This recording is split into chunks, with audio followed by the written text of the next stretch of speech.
You mentioned you live in a pretty much white community back as growing up in Alberta.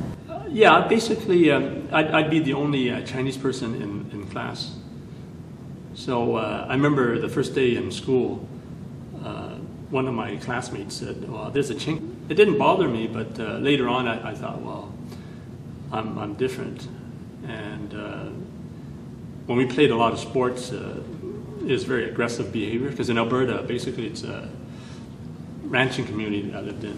So kids are very aggressive. So when we played soccer, it's not like soccer where you basically kick the ball around. You can't catch the ball. So the way we played soccer, you can catch the ball and you can punch somebody in the head. You can elbow somebody in the head. You can body check them. You can tackle them. So this is soccer to us. And when I first started playing, kids would kind of push me around and bump me. But I found I really enjoyed that kind of contact sport. And then I can do the same thing what they do. And then I really enjoyed body checking somebody and tackling people and aggressive sports.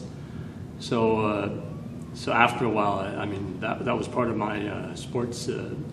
I really like sports, and then I really like playing hockey. And I remember one time, I was about 9 or 10, one of the kids from another town took a hockey stick and he broke it over my helmet. Actually, my helmet actually shattered. One of the pieces came off, and I still have the helmet at home. And then, when we moved to Vancouver, I still like playing sports, but I find a lot of Chinese kids in Vancouver, they're kind of like passive. And then, I'm not saying everybody is, but there's a certain stereotype of passive Chinese kids. So I was at Simon Fraser University, we were playing intramural hockey. And I remember this one kid, he outweighed me about maybe 30 pounds.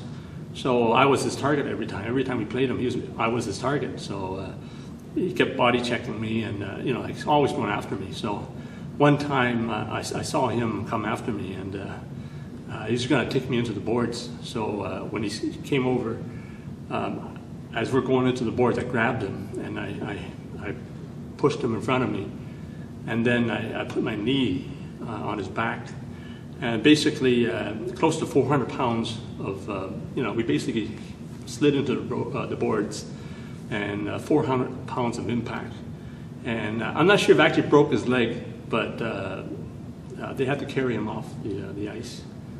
And to this day, I'm thinking, I'm glad I did that, even though, I wouldn't want to think back. I didn't take him on. I wasn't afraid of him, right? And because I grew up in Alberta, we're rough and tough, and they're not used to this kind of behavior.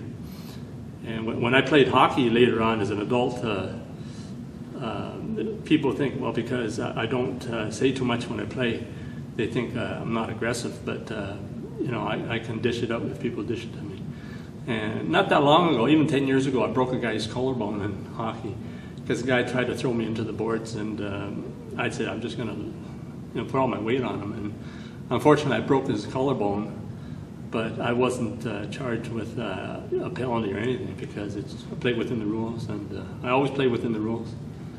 And the thing is, I can't get aggressive because I'm used to that kind of behavior growing up in Alberta, when we're one of the few Chinese families in the town, so it didn't function that way.